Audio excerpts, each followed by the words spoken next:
ओम शांति। मुरली है 10 अप्रैल 2024। बाप दादा के मधुर महावाक्य। मीठे बच्चे, बाप के पास तुम रिफ्रेश होने आते हो। यहाँ तुम्हें दुनियावी वाइब्रेशन से दूर सत्य का सच्चा संग मिलता है।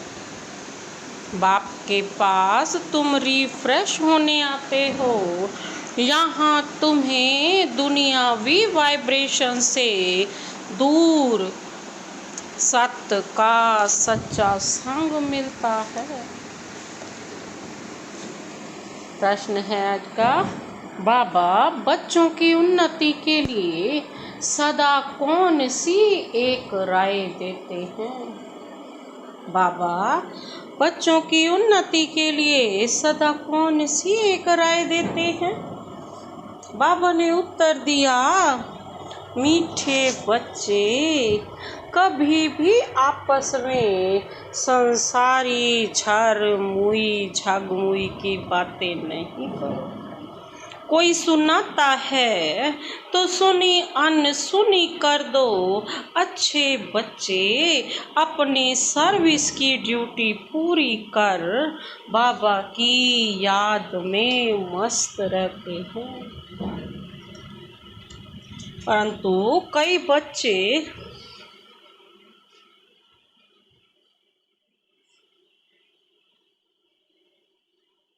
फालतू व्यर्थ बातें बहुत खुशी से सुनते सुनाते हैं। इसमें बहुत समय बर्बाद जाता है, फिर उन्नति नहीं होती। बाबा ने क्या कहा? कौन से बच्चे उन्नति में सदा कौन सी उन्नति करने के लिए, बाबा बच्चों को कौन सी उन्नति करने के लिए राय देती है? बाबा कहते बच्चे आपस में संसारी झगमुई झारमुई अर्थात व्यर्थता की बातों में समय मत गवाओ।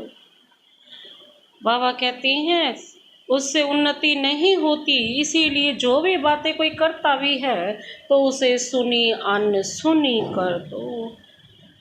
ओम शांति। डबल ओम शांति कहें तो भी राइट है। बच्चों को अर्थ तो समझा दिया है।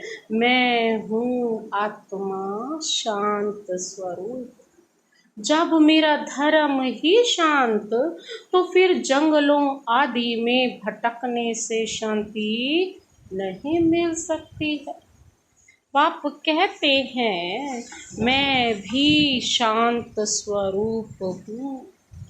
यह तो बहुत सहज है, परंतु माया की लड़ाई होने के कारण थोड़ी डिफिकल्टी होती है। यह सब बच्चे जानते हैं कि सिवाय बेहद के बाप के यह ज्ञान कोई दे न सके। ज्ञान सागर एक बाप ही है। देहधारियों को ज्ञान का सागर कभी नहीं कहा जा सकता। रचयिता की रचना के आदि मध्य अंत का ज्ञान देते हैं। वह तुम बच्चों को मिल रहा है। कई बच्चे अनन्य बच्चे भी भूल जाते हैं, क्योंकि बाप की याद पारे मिसल है, ठहरती नहीं। स्कूल में तो जरूर नंबरवार होंगे ना। नंबर हमेशा स्कूल के गिने जाते हैं ना। सतयुग में कभी नंबर नहीं गिना जाता। क्या नंबर था? यह स्कूल है। इसे समझने में ही बड़ी बुद्धि चाहिए। बाबा कहते आधा कल्प होती है भक्ति, और फिर भक्ति के बाद ज्ञान सागर आते हैं। ज्ञान देने शिव बाबा क्या है? ओशियन ऑफ नॉलेज, ज्ञान सागर। भक्ति मार्ग वाले कब ज्ञान दे ना सके, क्योंकि सब देहधारी हैं। ऐसे नहीं कहेंगे शिव बाबा भक्ति करते हैं। वह किसकी भक्ति करेंगे? एक ही बाप है। जिसको देह नहीं है वह भक्ति किसकी नहीं करते, बाकी जो देहधारी हैं वह सब भक्ति करते हैं। जिसको देह ही नहीं है वो किसकी भक्ति करेगा, किसी की भी नहीं, क्योंकि जो देहधारी हैं वो सबकी, बाकी जो देहधारी हैं वे सब भक्ति करते, क्योंकि रचना है ना, रचयिता है एक बाप। बाकी इन आँखों से जो कुछ भी देखा जाता है, चित्र आदि, वह सब रचना है। यह बातें घड़ी घड़ी भूल जाती है। बाप समझाते हैं, तुमको बेहद का वर्षा बाप बिगड़ तो मिल न सके, वैकुंठ की बादशाही तो तुमको मिलती है। 5000 वर्ष पहले भारत में इन्हों का राज्य था। 2500 वर्ष सूर्यवंशी चंद्रवंशियों की राजधानी चली। तुम बच्चे ही जानते हो, यह तो कल की बात है, सिवाय बाप के और कोई बता न सके। पतित पावन वह बाप ही है, समझाने में भी बड़ी मेहनत लगती है।